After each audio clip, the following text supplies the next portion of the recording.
So I'm here, and I'll just tell you a little bit. You know, I'm 52. I've had a few different parts of my life that have interacted with your world, and a few highlights would be as follows. When I was farming as a boy in western Massachusetts, it was a great way to grow up. Beautiful rural western Massachusetts. And I distinctly remember at the age of 14 when we had a new barn. It was my grandparents' farm, a huge barn. We put 25,000 square bales into the barn. And there was a young man that we loved. His name was Jesse, and he had been taken in by my grandparents because he'd had a hard upbringing. And at the end of the summer, after we'd filled the barn, it burned down. And Jesse was the first one on the scene, and he tried to help put the fire out, and then he disappeared. And we learned not long after that, after having taken him in and tried to do well by him, that he was actually better at setting fires than putting them out. And that was, at an early age, it made a big impact on me. It's like, wow, how can that possibly happen? And still today, I think in our industry, there's a number of instances where we're doing our best, and yet that still happens, and that's part of the humanity that we work with. For any of you, how many of you have drive-thrus? And how many of you have 24-hour drive-thrus? Okay, so you will be saying to yourself, as I do, why don't police people just camp out outside the 24-hour drive-thrus between the hours of 2 and 5 in the morning, because you have a really good chance of having it's a target-rich environment. So we learned a lot during that phase. I distinctly remember the House of Blues, New Orleans, when there was a Marilyn Manson concert. Marilyn Manson, as you know, appeals to kind of heavier metal, heavier rocker type folks, and so we had a lot of skinhead clientele who were coming in. And the only people who really weren't in that group were a group of nuns. And the nuns had camped out just outside, and we had cordoned off an area so that they could protest peacefully. And that became more difficult because as the night went on and Marilyn Manson wasn't coming out of his dressing room, pieces of paper were coming out of a window above the nuns and floating down. And it turns out that it was Marilyn was actually throwing out pages of the Bible. And thankfully, the book of Job doesn't have as many pages as other things, because eventually it stopped. And that was only superseded by him actually putting his bare behind out the window towards the nuns. And eventually we got it all going. But we were concerned and worried for everyone's safety. And fortunately, the nuns and the skinheads got along better and better, because there was a comic element to it, although it was also one that scared us from a security standpoint. Lucky Strike, you know, one of the things that I think is an interesting question is that for young stage companies and companies that have private equity backing, which is in so many cases is younger companies that a lot of you may serve either as vendors or perhaps will work with at some point, it is so hard to find the right amount of investment, the right amount of focus and effort as it relates to the work that all of you do in a company where hitting your numbers and growing is what is absolutely premium in the minds of the investors. And from personal experience, what I would say is you want to make a strong case that you need to try to be at least a year ahead of where you think you should be. And so some of you may run into that, but the downside of a bad experience related to security, fraud, theft, and so on is something that young and growing companies, and typically entrepreneurs, are not as savvy on, because they're very positive, they're very optimistic, and they have a vision.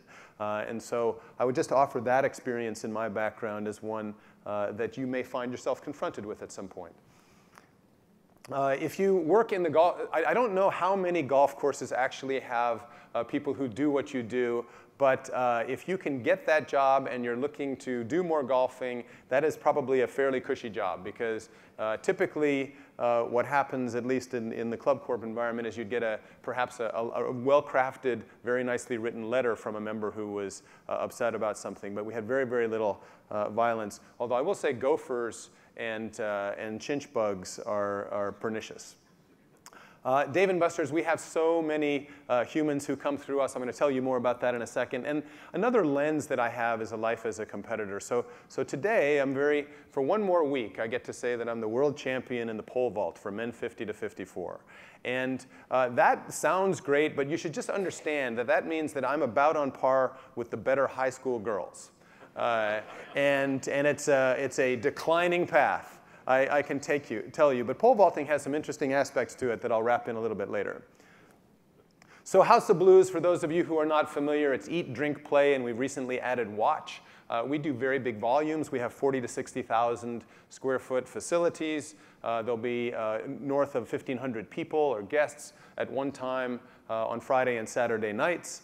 And so it's a fun business. We have electronic games, we have bar, we have a full restaurant, and most recently the sports lounges. And for those of you who haven't been to a Dave & Buster's in a while, you would see that we're new and improved. They look, in fact, a great deal more like Vegas. And this has been a conscious effort. Dave & Buster were remarkable entrepreneurs, and they went for about 20 years without changing the interior decor. And so we have had a big revitalization effort. And we've really tried to reinvent the company and make it more sophisticated in every way. One of the technologies that we're excited about is that we've been able to find a technology that pinpoints those places in the building that are most prone to any kind of guest theft or fraud. And it's a pretty interesting technology. And here's a graphic representation of what that looks like. And then there's another feature which actually shows you all the places where employees can commit some sort of fraud or theft. And that looks like that. Now, there's another feature that we're testing, and we're very interested, because we're building so many buildings, in the world of contractors and vendors who possibly could take advantages of us in some way that would be beyond the contract or not fair or not right. And if you superimpose that on that, that would be the yellow. And so I say this in a joking way, but literally at every turn, there's so much opportunity to tighten and to improve and to create better practices, and that's really what we're going to be talking about today. We've had a good run at Dave & Buster's. It's a real privilege to be part of a company that's growing and that can actually reinvest its funds in growth. And with that growth comes a lot of interesting factors. I think the most interesting and most important one that I face on a day-to-day basis is we have so many new employees every year. We have just 2,000 or more new employees every year. Many of you may face the same. And that means that there's an awful lot of work to do to train, to acculturate, to get them on the right path.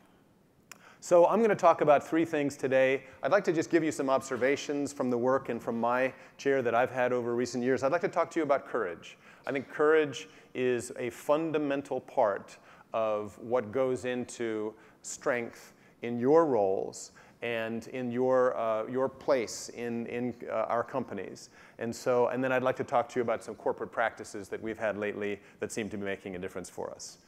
So one thing that I think is really important to talk about is the media and information proliferation. How many of you remember the days when you could actually count on the inside of the organization reporting up an incident, a crisis, some sort of an accident, security issue, or theft, and it would come from the inside before it came from the outside? I remember that. That was 10 years ago or so. How many of you now are learning about a reasonable portion of any of those difficult things from the outside first? Right? Some of you are raising your hands gently. If you have Google alerts, you should make sure you have Google alerts, because it's remarkable how fast news travels in the modern day. And so it is not, you have to redefine the way that you think about that. And I spent a couple years feeling guilty and feeling bad and feeling upset that people weren't getting things to me fast enough. And that was just naive. It is far better to roll with that, understand that it's part of, and have a good mechanism for capturing. The moral fibers of communities are changing. When I was growing up in Western Massachusetts, I distinctly remember teachers talking to us about doing the right thing. And it was sort of implied that everybody knew what that was. I actually knew Norman Rockwell growing up. That was where he lived, in Stockbridge, Massachusetts. And there was this sort of notion of what doing the right thing and being a good person was about. That is not the way it is any longer in a lot of communities. You cannot take that for granted, nor can you assume that it's common knowledge. And so as we think about our training, and as we think about the kinds of questions we ask in recruiting, it's important to not make too many assumptions. And I think that's a big shift.